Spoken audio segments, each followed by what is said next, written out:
Welcome back to the 4A Baseball Podcast, ladies and gentlemen. We are smack dab at the bottom of the National League Central, hopping over to Cincinnati and Pittsburgh, two really nice baseball stadiums with two really god-awful baseball teams.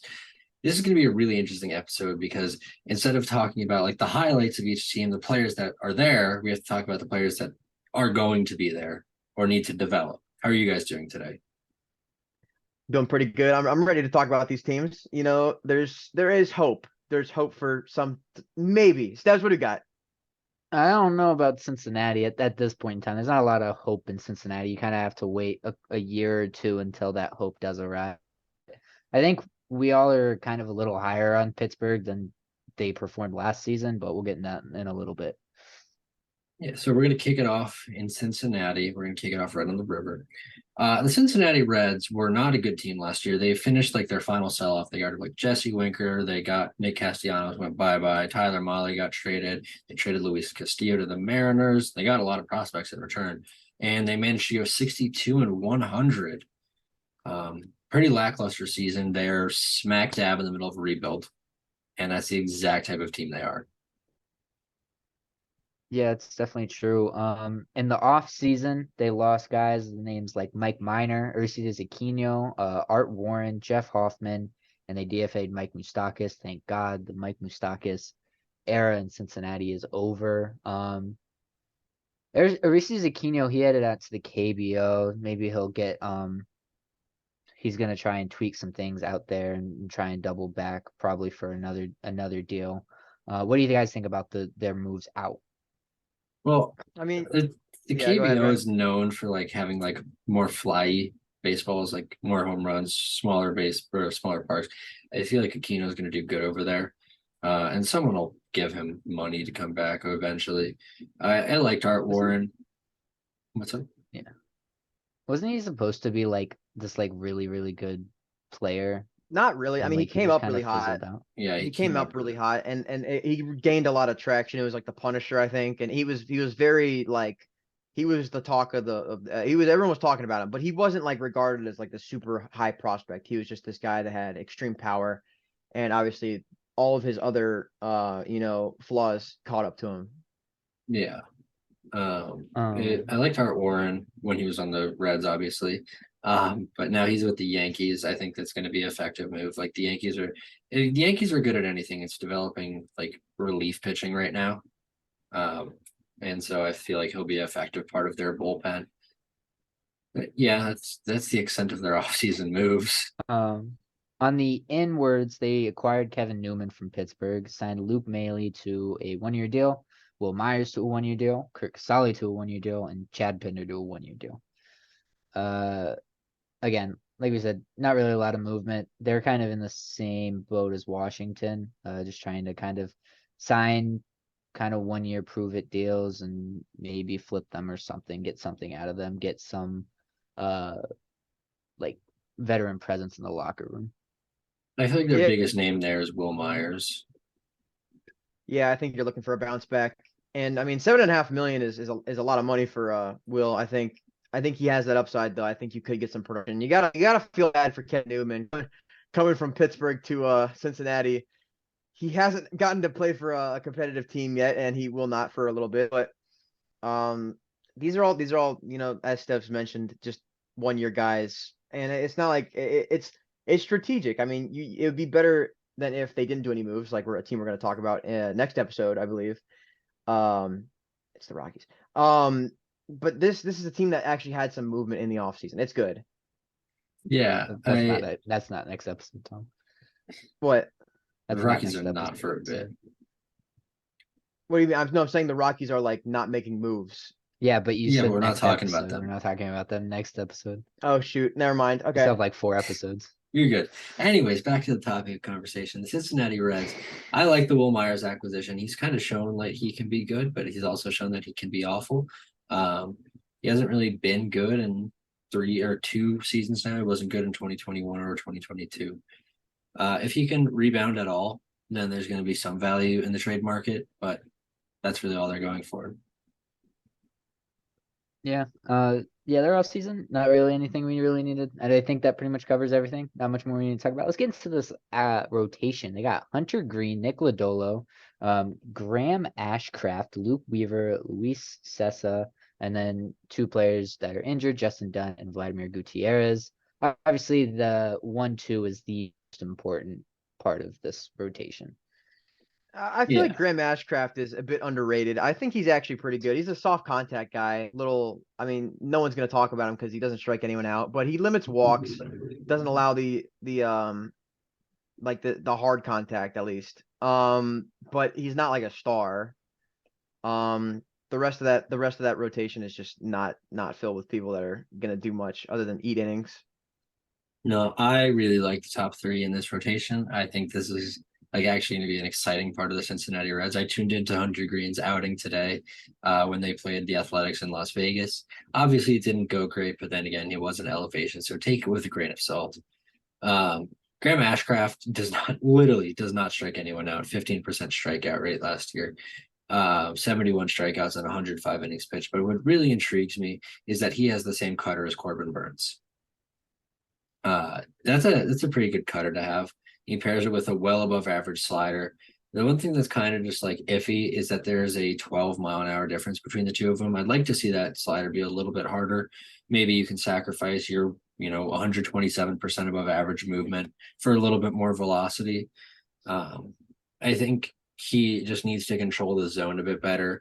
If you look at where he's letting a lot of his pitches go. The changeup he didn't really use at all, and the slider ate a lot of the middle of the plate, and that was kind of reflected in his run values, as it had a +3 run value combined with a sinker of +5. Yeah, for a guy that's throwing like 97, you would expect him to be more of a power pitcher, but he's only like this kind of soft contact, low strikeout, also low walk rate type of guy. I think he makes a change. He could be a potential breakout candidate. Yeah, I like him. I think it's also like he does a very effective job at limiting high exit velocities. Just needs to pair it with something else. Yeah, for sure. Let's head over to their bullpen now. They got Alexis Diaz, Lucas Sims, Reaver San Martin, Buck Farmer, Daniel Norris, Ian Gibbot, Connor Overton, and Fernando Cruz. Sorry, I had no idea how to pronounce Ian's name. I'm not overly enthused about their bullpen. Tom? I beg to defer. I'm just saying there's only Okay. one guy that I'm watching, and it's Alexis Diaz. He is going to be so good. He already is good. He plays baseball, man, and he's good at it, man. He looks exactly like Edwin. I mean, obviously they're brothers, but like he pitches the same motion. Is it genetics that they have the same pitching motion? It's weird. It's effective. It is very effective. Everyone should start throwing like Edwin Diaz. Everyone just watch Edwin Diaz footage and start throwing exactly like. No, I'm just kidding. But he's 25, a little bit of a late bloomer, but in the league, top 1% in expected batting average, top 2% in WOBA. It's crazy. He does walk quite a bit of batters, but he does strike out a lot of batters as well. That's a common theme amongst power relievers. But I'm excited. I don't know how much he's going to like see like competitive baseball wise because he's on the Reds, but I don't know what they're gonna do with him. I mean, because I think Alexis Diaz will not be a part of this rebuild towards the end. There's only so much time you have with him before you have to get rid of him. I agree. What do you think? I we just wanted to look at Luke Weaver real quick to see if there was any ounce of value there. But a guy whose best expected ERA was a 3.52, and that was in 2017. He hasn't recorded an expected ERA below 4. I don't even have to say anything after that. Yeah, he but almost the he almost it got a just whip it too, man. That's crazy. yeah. No, and I think the guy that we kind of just skipped over, I'm not exactly sure why, is Hunter Green. We've mentioned him a couple times so far this offseason, but he had the fantastic stretch at the end of the year last year where he showed his potential. He was a really big strikeout pitcher, finishing in the 91st percentile, striking out 31% of batters. That's pretty good. He also lost a lot of games last year. He did have a 4.99 ERA. I think this is a really big bright spot for them.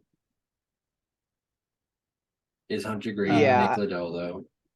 Yeah, those three are definitely their bright spot in the starting rotation. I mean, again, we've talked about Hunter Green a bunch. We talked about how he was not taken in our Cy Young draft. Brad went with Eric Lauer instead. But He hasn't thrown yet this I spring. definitely I definitely think I think their entire season kind of revolves around Hunter Green and what he can and can't do.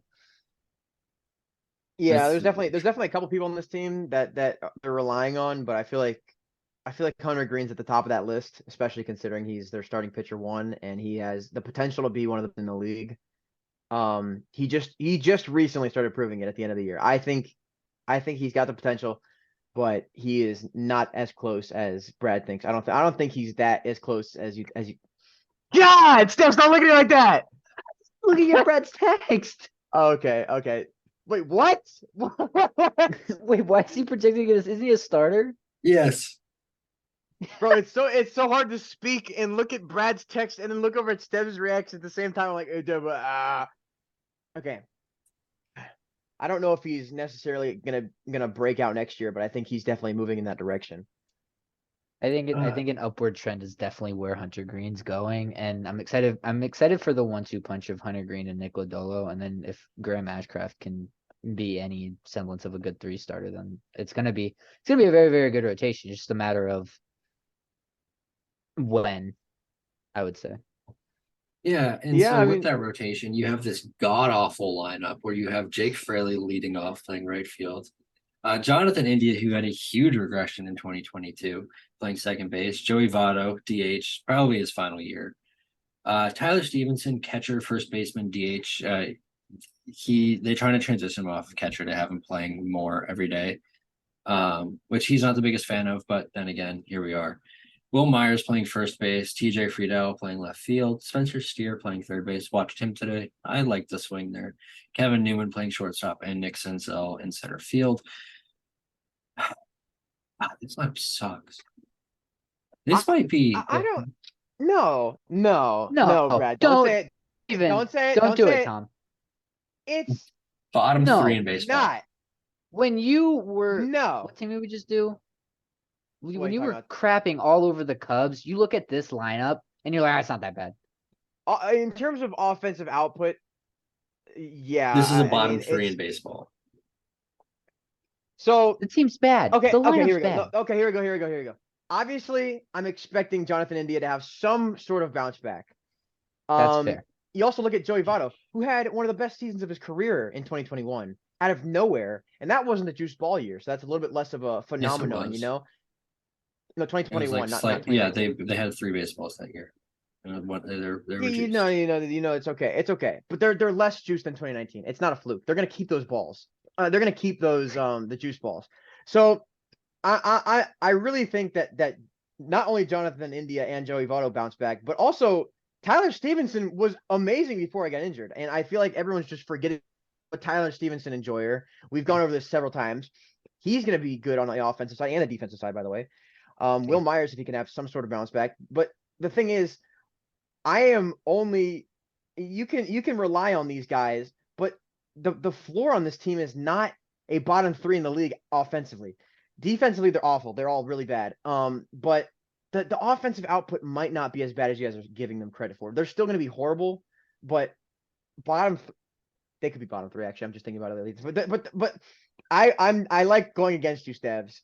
That's just a terrible take. That is terrible. I don't think it's gonna be that is bad. up there with Christian Vasquez being a top 10 catcher. It's gonna age very well. No, it's not. Yep. It's just not. Look, there's upside in this lineup. It could be good.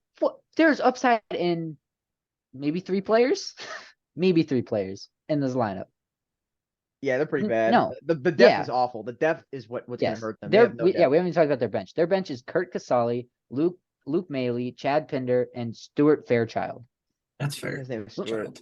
That's fair. Child, nice. Okay. It's not a good team. It's not. They are.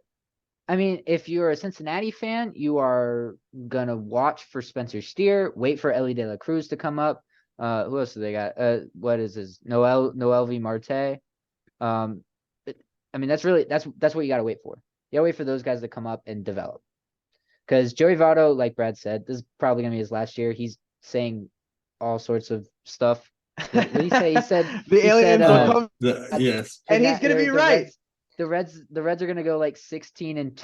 12-2. To start the 12-2, start the season. Then the aliens are gonna come down. Season's gonna get suspended, and then I they'll have the like exact quote. start back up, and he's gonna win the. Okay, you got it, Brad. All right. So MLB posted on Twitter, drop your boldest NL Central prediction.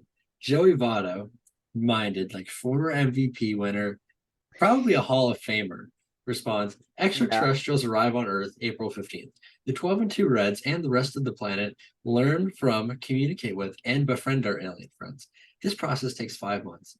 Play resumes in October. The Reds sweep the playoffs and are World Series champs. Side note, the aliens ask if I would like to accompany them on their ship back to their planet. I oblige.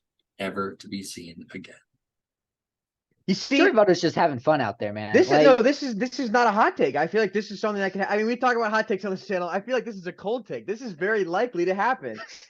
You know, I don't think that's how cold takes work. No, this is a very good take. Very good. No, take. freezing I cold like takes Joey is Votto. like you saying the Giants were going to win the division last year and then Oh, going 81 and so that's a good 81. take. Very bad analogy because okay, go ahead. Steph. So again, I mean, even Joey Votto's just trying to have fun out there at this point. So this will be his last season. He's gonna retire, become a TikTok star. That's his retirement plan. Jonathan India needs to have some sort of a bounce back to have any sort of like, because he was atrocious last year after having a pretty decent rookie season. So he needs to have a bounce back. I agree with Tom's point. I think Tyler Stevenson is probably a little underrated at this point. If Will Myers can have any semblance of a bounce back, that would be great. I don't think he will. Outside of that, I don't really like a lot of this team. Like Nick Senzel was supposed to be someone that was really good, and he's just league average.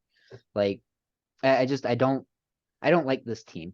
Like I like them better than the Nationals, but that's because I am very critical of the Nationals because I am a Nats fan, and our pitching staff is very young and not as good as these three pitching staff wise. But I think the Nats lineup is better than the Reds lineup. Does that make sense? Does it make sense? Yeah. Don't look at me like that, Tom. Hold on. No. thing that- What are you gonna say?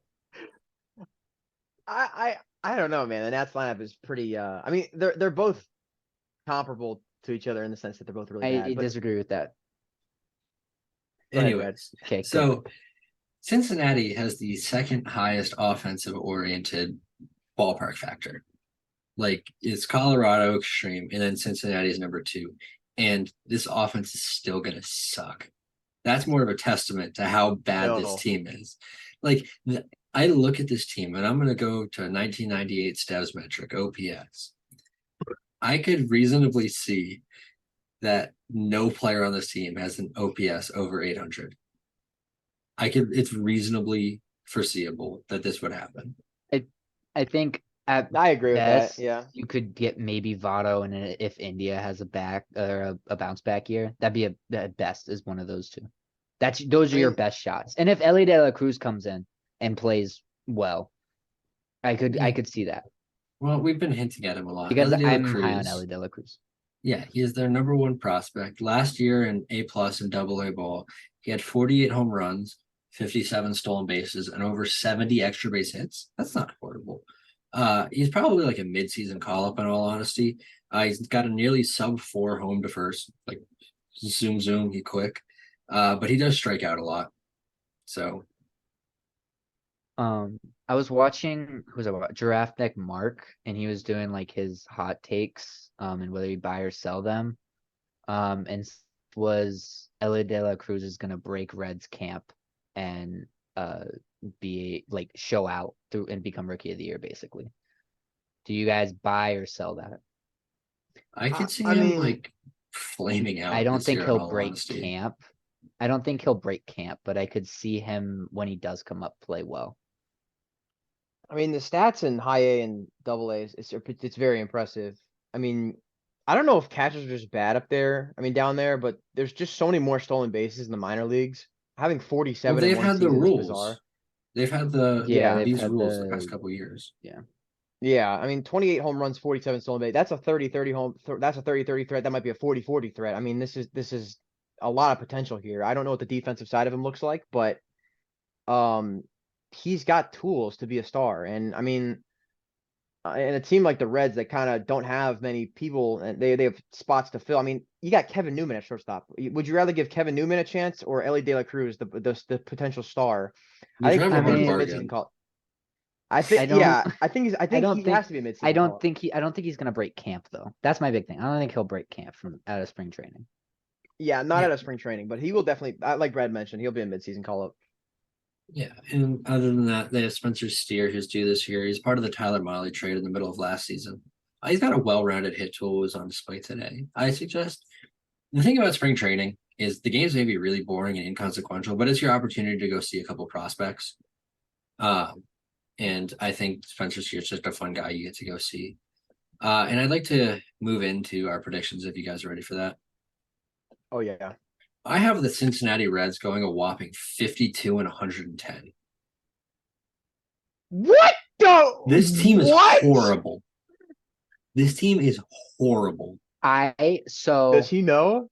The only reason I have them going where I have them going is because I think Hunter Green, Nick Lodolo, and uh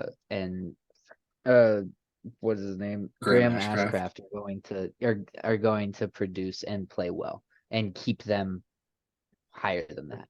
I think Tom Brad, has them going like 70 and freaking Brad, whatever. is this the difference that losing Mike Moustakas makes? It's 10 more losses. It's they think about it. 110 You're not losses? gonna you know how there's like the safety if they don't have to play this they play the Central more, they play bad teams. Well, that's gone.